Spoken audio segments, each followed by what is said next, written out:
talking about us, Virginia. I I'm Christina. I'm Kendall. We love talking about movies, We like them weird and unconventional. offbeat and underrated cinema with cult charm. And now we're going to share a conversation with you. We're the Psychotronic Sisters. Come into my den, said the spider, etc.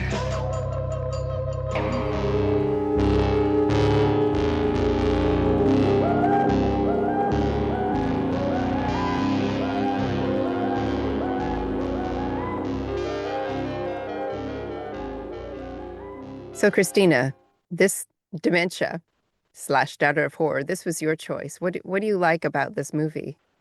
What do I like about it? Everything. It's like the ultimate indie do-it-yourself passion project. It's wildly experimental, and it has something of all different genres in it that we Right. could probably get into and talk about between. It was made probably with one genre more in mind. It was sold later on as another one completely, I would think. And this is and it's short. It's incredibly short too. And it started out as a 10-minute short, and then it was expanded. It's still short. It's only like 55 minutes, I think, is it? And then it later on lost a few in another cut. But um, to say what it's about, Yeah. it's So, yeah. yeah. So you're a secretary. You're somebody's secretary in 1950, I guess, two or three. The movie comes out in 53, so it must be around there. And you tell your boss about the crazy dream that you just had. And the boss, who has never made a film before, John, what is it? John John Parker. Parker. He's never made a film before, nor have you. And your name is Adrian Barrett, I think. I wrote it down somewhere, Adrian Yeah. Barrett. And He's like, star in it. let's make a movie about your dream. And he makes this radical feminist critique of the patriarchy, crazy, mind-bending, experimental silent movie about your dream, and puts and casts you in it. And then neither of you ever make another movie. I mean, just that alone. Yeah. What's not to like and look into for that? It is funny because, I mean, they made it as Dementia in 1953, but I guess it got basically released in 55 because it was so hard to get it out, to get it in a theater. But yeah, it was like noir. Hmm. It had the shadows, it had the Yeah, fatalism of noir. And then there are horrific elements, but I think somebody said there was no other way to talk about that kind of thing than but through horror, yeah, because they weren't loads of kind of overtly feminist movies like this one really is. yeah. But then they re-release it as Daughter of Horror and have a voiceover that's somebody, oh, Joe Dante called it bilious. That's so Bilious, perfect. yes. Bilious. It's just so aggressively ugly, and it's just so weird that it's Ed McMahon. Yeah, with a voiceover. Yeah, Which and we when you look which we him can get. up, I have thoughts on that. We can get there when we yeah, get through the movie, and then we can tell the difference. But yeah. So okay, the story of it. What is the the story story, of this? the Like story. A so she woman, wakes up in a hotel room and right? She wakes up in a hotel room and goes out in the middle of the night on Skid Row, and just wanders around. And it's very the logic of it, the progression of the plot is very dreamlike, and it's just she just wanders from one weird situation into another. She ends up killing a guy, and then she's on the run. And then in the middle of all this, she has like a Christmas Carol type of flashback to what presumably is her own childhood and abusive home life. And apparently, she killed her father as well. And then her father reappears in this episode of Through the Night as the police who's chasing her for the murder. And all these other things happen. We can talk about it when we get to the different imagery and things. But she ends up back in the hotel room at the end of the night, and it seems like it's a loop. It starts all over again. It seems like, because it repeats the imagery from the beginning right. in a lot of ways. But she has that, was this just a dream feeling? But then when she opens the drawer, she realizes, no, it was Yeah, not, yeah. you know. So I mean, it was like you said, it's amazing for someone who had never made a movie and would never make one again is how visually impressive this is. It's It's beautiful. it's beautiful. The locations are chosen so nicely. It's in I think Venice, California that I read. Some of the camera angles and the lights, the contrast of the dark and the shadow, it has a lot of the visual conventions of your typical noir movie. And some really grand shots. Like there's a shot of a staircase. It's as beautiful Mm-hmm. as Yeah. any European, Yeah, yeah. master's Yeah, you can film. tell that he was drawing from a lot of this is someone who obviously loved movies because Yeah. they're drawing from a lot of inspirations and a lot of expressionist influences and it's very heavy on that allegory and symbolism as well. And I think that's what helps it to date a little better than it would. Mhm. It's just how gorgeous it is. Because there are some kind of silly, moments in it, but that and the fact that there's no dialogue, that it's silent, I think helps it. I mean, you think about something That's like the right. red Yeah. balloon, Yeah. how it's silent and Yeah. generations of school children have seen this and it hasn't dated at all. And part of it, I think, is because nobody says anything. And I think that's kind of the case here too. Yeah, I agree. Yeah. And That's a big one. I should have mentioned it that nobody says anything. It just yeah, has the music. It has the avant-garde score and vocalizations by Marnie Nixon. yeah. Whole thing. Which it's so funny. It's so funny the people involved in this because you've got, Yeah. well, Daughter of Horror wasn't really Ed McMahon. That was added on. But Ed Yeah. McMahon is someone you think of as chortling on Johnny Carson's couch on The Tonight Yeah. Show. Yeah. And then Marnie Nixon, who does this Yeah. vocalization over the score, she's known for singing for these Mm-hmm. huge, like she sang for Natalie Wood in West Side Story. She sang for Deborah Carr in The King and I and Affair to Remember. And I remember her as a children's television show host Mm-hmm. Mm-hmm. because in the 70s in Seattle, so locally, it was on our Como. She had a show called Boomerang. And I mean, I still remember the song. I think it's on YouTube. I'll have to link it in the notes. But there's this bing bong boom, it's boomerang, and it was this, the little puppets Yeah. learning the Yeah. lesson of the week. It was that kind of a show, and I mean, I think she won an Emmy for it. Oh, neat. So I have her associated with these wholesome Mm-hmm. sort of things. So to hear her doing a kind of Yeah. spooky voice That's in right. the back of this is just hilarious. In this nightmare film. Yeah, Yeah. and then the score itself is by George Antil, I think. Is Yeah. that how you pronounce it? I think so. Yeah. Who has done some great noir scores like Repeat Performance and one of my favorite of all time, In a Lonely Place. Mm-hmm.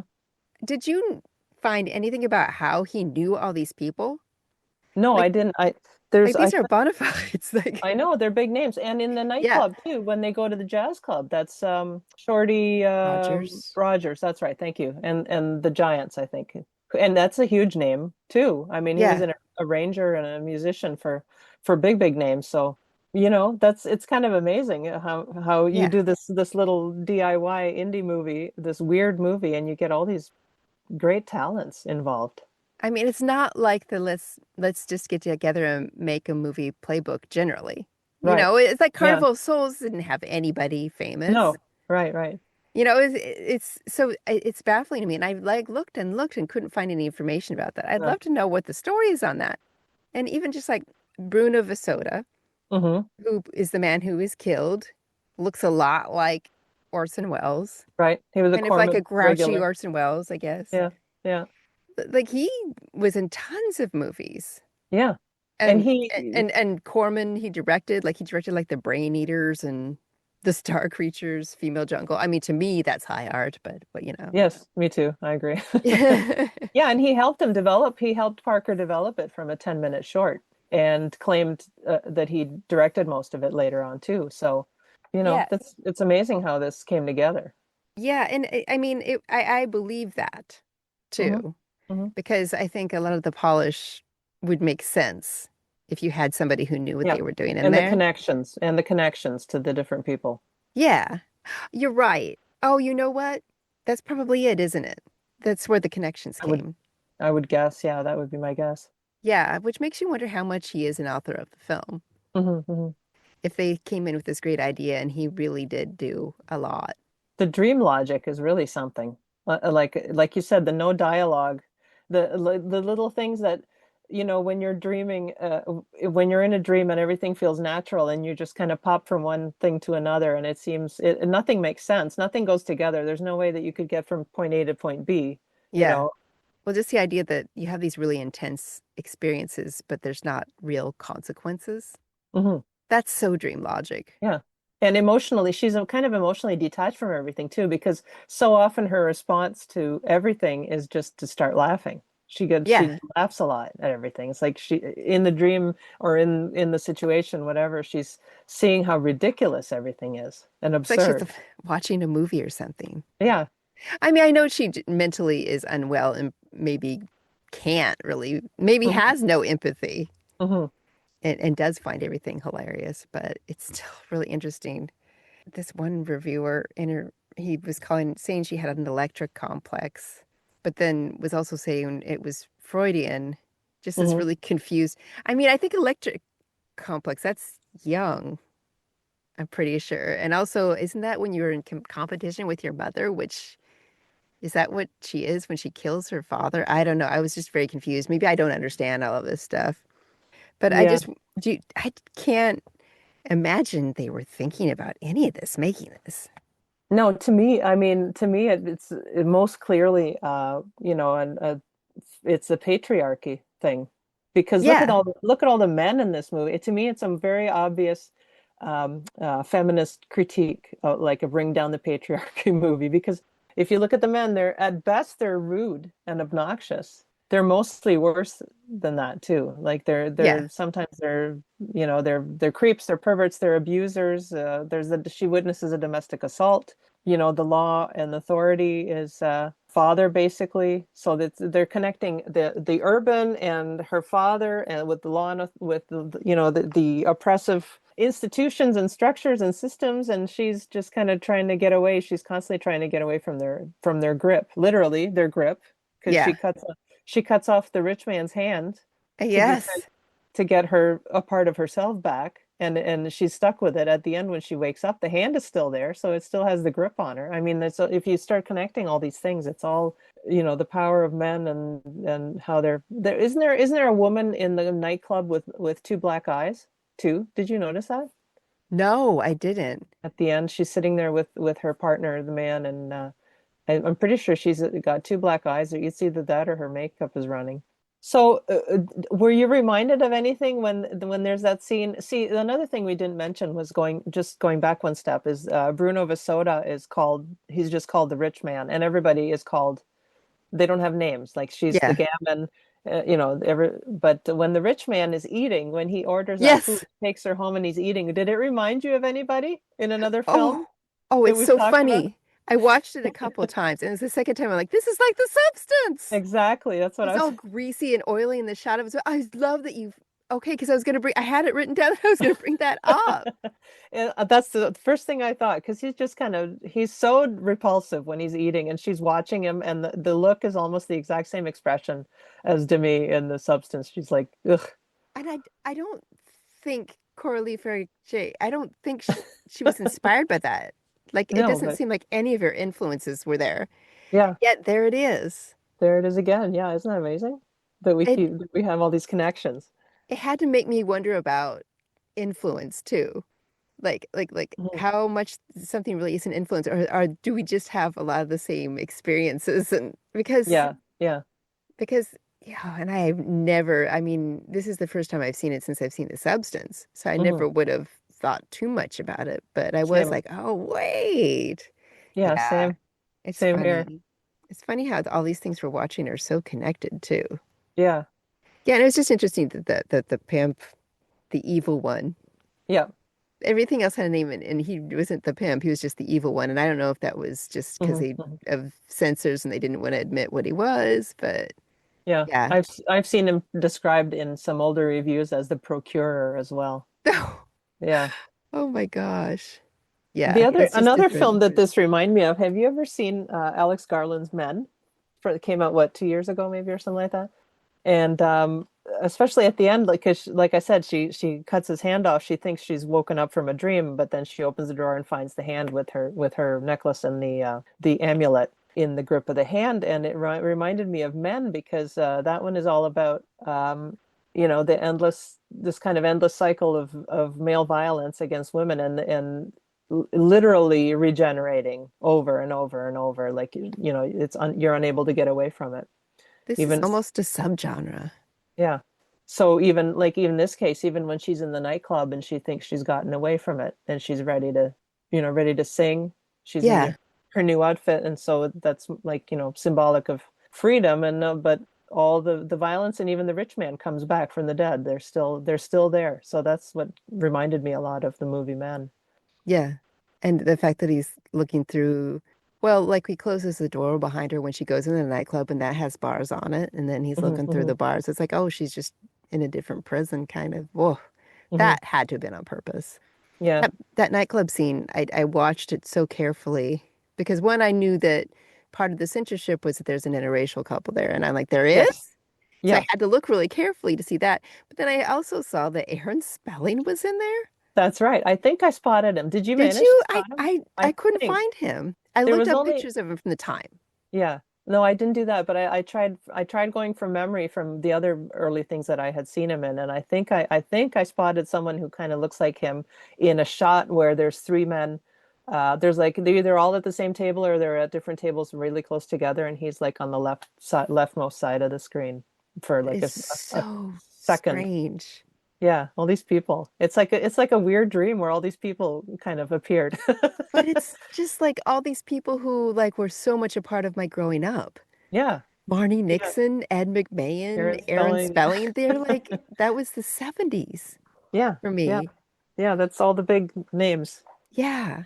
So they basically repackaged this thing. Is that now how was that? Were the rights just sold and they repackaged it with exploitation films? I think 1957? well, first it went through all the censorship battles. Like it came out, I think it came out, if I remember my reading, in New York. It was screened in New York very briefly. And then it was shown, I think again at a festival or something, but the New York Censor Board kept telling them to take it down. I think Joe Dante says in his video that it was like 10 times or something like that. Oh my gosh, yeah. And because they said it was gruesome, and there was even an accusation that I read where somebody accused it of promoting communism, which of course anything that was unpalatable or just not mainstream at the time, I guess, was accused of promoting communism. That was Yeah. customary, I guess. But then finally, so it had that short run early on, and then it was acquired by the same distributor who later did The Blob, which is why it ended up in The Blob. Oh, That's the that's why it movie. was in the blob. Yeah, it was the same person. So I think it was, I have to check my notes. I think it was Jack Harris, I believe was the name, Jack Harris. And yeah, there it is. And then Jack Harris hires a DJ who was popular in Pennsylvania at the time, who was known by the name of Ed McMahon, and gets him to do that weird voiceover. So that's Now, how that came to be. He was a DJ. he was a famous DJ then, yeah. Now, how do you feel about that voiceover? Oh, it's so goofy. It sounds like a narrator in an Ed Wood film. Hmm. Speaking of Ed Wood, There's a connection there too. yeah, the cinematographer was Yes. was it Bill Thompson?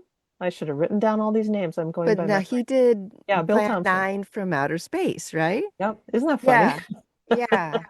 All these, we have to pull out the red yarn and connect all these It really things. deserves a conspiracy board. This movie was born for the conspiracy board. Yep. But yeah, it's so goofy and it's not even in all the film. It's just little parts of it. Hmm. And just the least subtle, narration too. Like let Yeah. alone the whole tone of it was like, do you know horror? Yeah. And that's where I thought when it was made, it was more noir, but when they did that and then they started screening it at drive-ins, then they're pulling it more towards horror with the voiceover, and it kind of over explains, like it's this Completely over explained. it's like we already get it from all the imagery and everything, and he's here telling us, and it also adds on yet another male voice into the scene, Right. right? And Like that it imposing had to be meaning and male. Yeah. telling you what to think, and calling her guilty over and over. And what else? Like possessed or something. I think possessed by devils is Oh, yeah. one of the lines. Just changing the whole thing Yeah. to it's a you problem, basically. Oh, so the blob thing, that's interesting to know that. But the thing about that is when they're watching it in the blob, because I did kind of just zoom forward to that scene to see I wondered how they would be reacting to it, and as I suspected, they laughed at it Hmm. because they tried to Yeah. make it a horror film, but they ended up making it a comedy. And I thought this had Yeah. to have been hilarious even back in the day. Yeah. And I mean, I know that the theater full of teens is going to laugh at a horror movie, but they were like giggling. It was silly to them, completely silly. Yeah. And And it's not and the target audience too. Like this is a feminist no, psychodrama at heart. no, it was not meant for that. And it's just it's great because this is right before all that goo seeps into the auditorium and the blob chases them out of the theater. So it's like this totally inappropriate for teens movie, and then like they're in the middle of a probably more appropriate for teens movie, even though all the teens are like 28, I guess. But that's, Yeah. that's Yeah. Hollywood. Movie teens. Yeah, yeah, that like Steve McQueen, I think he was literally 28. But no, it becomes more appropriate because the actual horror is more what a teen would want to watch. So that's kind of funny too. Yeah. Yeah. And then I saw that they were in they just edited parts of the film for this Faith No More video, Separation Anxiety. Oh, That's okay. fairly recent, I mean, recent, like 2015, Right. but it they didn't even really do much with it. They just kind of, it seemed like an early kind of independent videos where they would just edit bits of Metropolis or something. It feels like that. Yeah. And I Yeah. thought, what an interesting choice so late in the game with videos.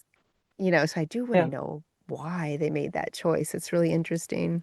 Is it in the public domain? Yeah, Okay. people can do what they Interesting. want. That's right. Yeah. What did you think of how did you like the newspaper? When she wakes up, she lifts up a newspaper that's on the floor and she throws it on the chair and then goes out onto the town for the night. And then she buys a newspaper which says what's the headline? Murder Yeah. arrested or something, Just I the think. worst. You would never see a real headline like that. And the newspaper keeps following her around. It's like it blows and it wraps itself around her foot, and then she walks down the block and it's blowing past her again. And then at the end of the night, when she wakes up again, the newspaper is there. So the newspaper is like haunting her for, I guess, for this crime, for her previous crime that we're shown, it's like this inescapable loop that she's stuck in. I didn't notice that, but that's interesting. It's like it's the red balloon actually, except it's a Mhm. newspaper. It's a dialogue-free way to say that you're not going to escape what you did, which makes the narration even goofier when you think Right, about it. exactly. Yeah. It's Yeah, like yeah. the newspaper is the narrator if you really want to think about it. And the other thing that I like too was the kind of Jollo, little bits of Jollo in there. Like there's when she has the vision at the graveyard where she's shown her past and her parents and everything. It's like it takes the furniture out of her hotel room and puts it in the graveyard. And then there's like the guy with the lantern has a black mask on. Yes. That's some great imagery. And then it's repeated in a way because when she ends up killing the rich man and the body is down on this, he falls out the window and body's down in the street. And that crowd just stands there and they've got like either masks or like nylons over their faces or something. And they're just kind of frozen standing looking at the body. It's some It's really a creepy it's a things in it. mix of that like 20s, 30s experimental film style Yeah. and Jello. Yeah. Yeah, Yeah. it That makes was you wonder fun. what this guy was watching. Everything sounds like so many influences. Why did he? Well, I guess he never did it again because he realized he couldn't make money at it. Yeah, Maybe probably. it That's didn't too seem bad. worth it to him. I would have loved to see more. Yeah. Or also, in another way, like Bruno Vasoda, what could he have done if he didn't? I think he was just trying to make a little money from what he did. Yeah, Like, what if he kind of leaned into this stuff and did something? Would have yeah. been really interesting. So we have to talk about Preston Sturges Oh, yeah. had a quote before that ran before at least some of the prints of it that it stirred my blood, Hmm. purged my libido. The circuit was completed. The work was a work of art. Yep. And it will, whether you like it or not, will depend entirely upon the permeability of your emotional shell and your idioplasm. It just sounds like something straight out of Videodrome It's or The like Brood. The Brood. your new flesh. Like, Yeah, what were they fascinating. doing with this? And Like, again, how did they get what this? audience is this for? Yeah, this is amazing. To be honest, this is probably the kind of movie that I would make. I like how the city becomes like the urban is equated with anything male, obviously, because there's so many men and they have all the power they have they're using in a abusive, violent, or creepy way. And so all everything in the city is kind of making her a victim and Hmm. very kind of suffocating and oppressive. That's interesting that you should say that because the woman who's selling the flowers, Hmm. and that's Bruno Vasoto's wife, Oh, doesn't she throw the disembodied hand in the woman's flower basket? So yeah, she just leaves another woman to deal with that? yeah, yeah. It's like Like, you're is he on your own. aware of what he's doing here with that too? You're Like on your own. none of the men. It's just the women dealing with all the nastiness. Well, I mean, I Yeah, guess the dude gets his hand cut off, but there's so much to unpack in this movie when you think yeah, about it, because cutting off the hand is you can look at as a castration too. right. Okay, another thing. What is on her? Oh, she has this gold medallion with a Hmm. huge chain.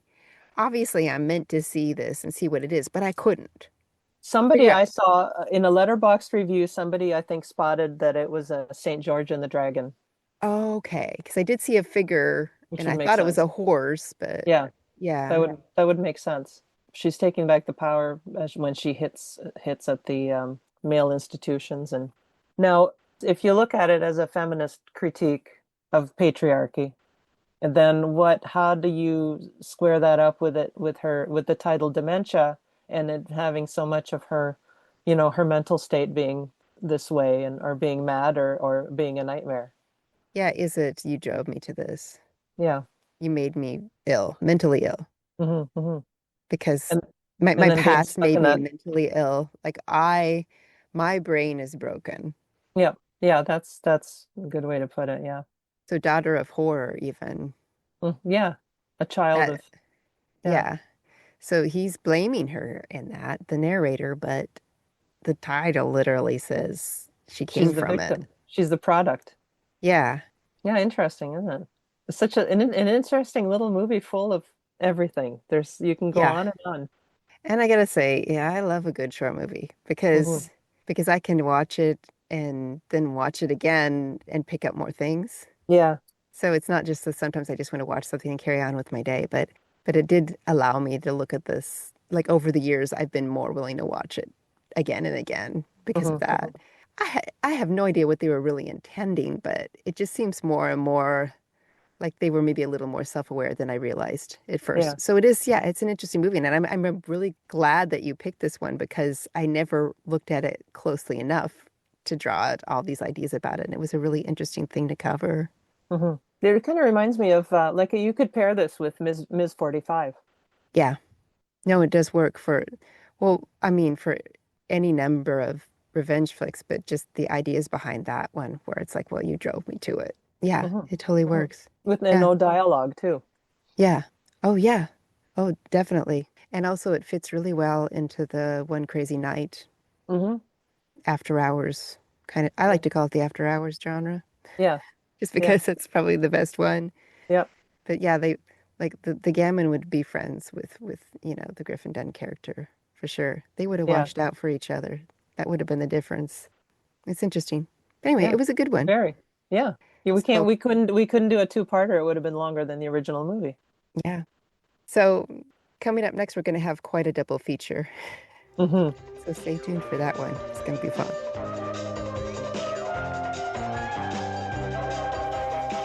Thanks for listening. You can find us and more of our links at psychotronicsisters.wordpress.com.